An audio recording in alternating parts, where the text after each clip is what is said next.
If your idea of an affordable e-bike is some dainty foldable thing suitable for delicate flat city terrain, then think again.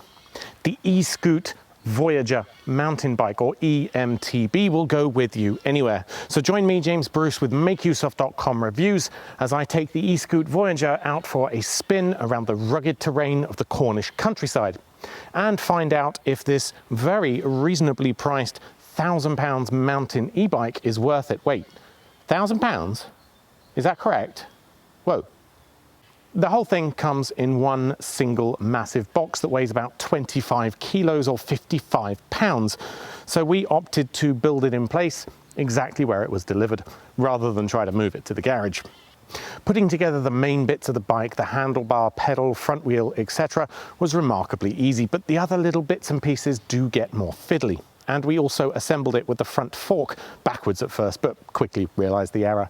It was actually the other fiddly bits that come in the pack that were a lot more difficult to put together, such as the included third-party mudguards with a variety of possible attachment points. It's not specified which one should go with the Eskute Voyager, so it took me a while to figure that one out. Also included for all European customers is a conversion kit to add an accelerator, which turns it into a pure motorbike, I guess, in the sense that you don't need to pedal, you can just turn the accelerator and it'll whack the motor on immediately. Now, fitting that requires you to remove the right grip and, according to the instructions, simply slip on the new one. However, in practice, I found that I needed to undo both the gear switch and the brake lever, move them along the handlebar a bit in order to make room for that accelerator electronic bit.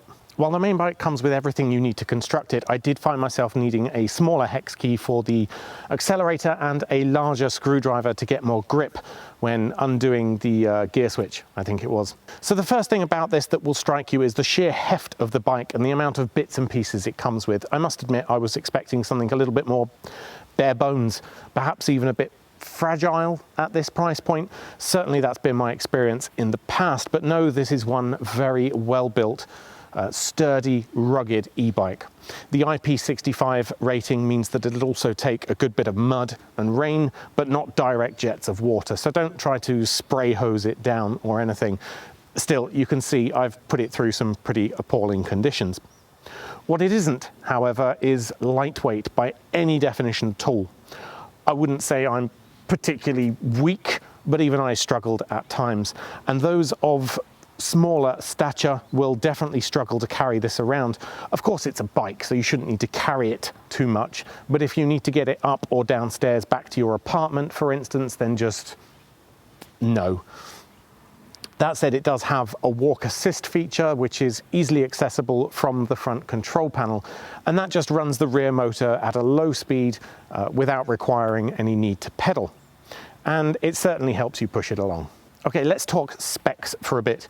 The E part of this e-mountain bike is provided by a Bafang rear hub motor and 480 watt-hour, 48 volt, 10 amp hour frame mounted battery, which can be removed using the included keys, which is pretty handy to ensure that the battery isn't nicked while you've got it parked. You'll find a smooth Shimano 7-speed gear system with a traditional chain drive. The tyres are 2.1 inch wide, 27.5 inch diameter Kenda trail bike tyres with a grippy pattern on. You also have an adjustable front suspension, so you can change the compression or disable it completely if you want, if you're going on the road. Now, up front here is an easy to read LCD display with rather a loud electronic horn and front light. Finally, you'll find a kickstand on the rear here.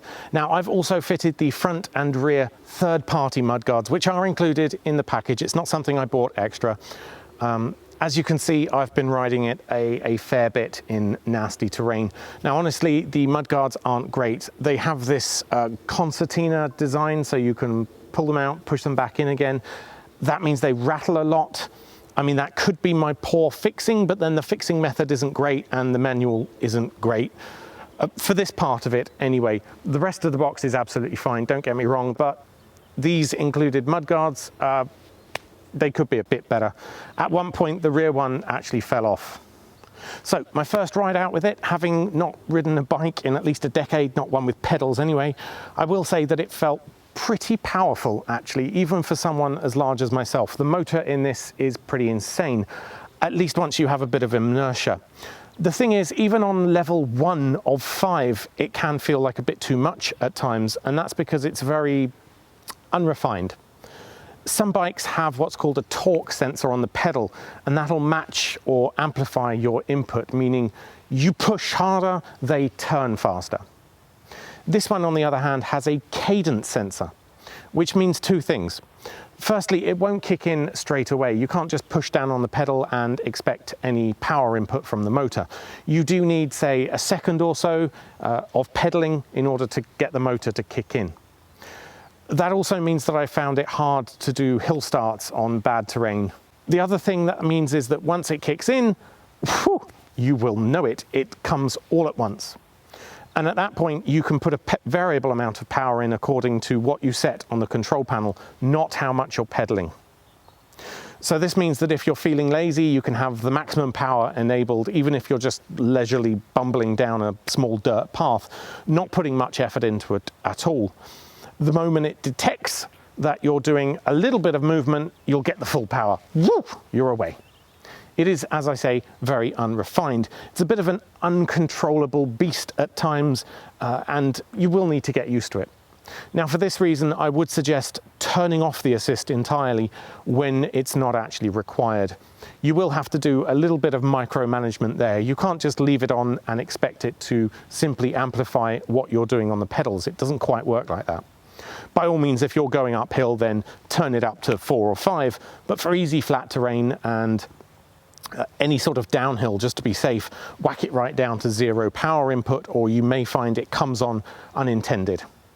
Truthfully, it did at times feel a little bit unsafe on my first outing with it. I've got used to it now, but honestly, that, could have been because I haven't ridden in a decade. I think with more confidence, it'll be great. In terms of range, Eskute claims 100 kilometers best case with pedal assist on, or 50 kilometers just by using the pure accelerator. Now, honestly, I got nowhere near that, but there could have been a number of reasons for that. Firstly, I'm at the upper end of the maximum weight. I'm 105, the maximum is 120 kilograms, and that includes all your luggage. It's also a little bit cold here at the moment, and cold weather will always lower battery life. I also wasn't exactly conservative with the battery. It was pretty hard terrain that I was riding on, and I had the assist on at least 2, usually 3 or 4, a lot of the time. I also stopped and started a lot, and this is where most of the energy will be wasted in that initial acceleration period. If I was smoothly going along at 20-30 kilometers and covering the same distance, it wouldn't have used nearly as much battery as it did.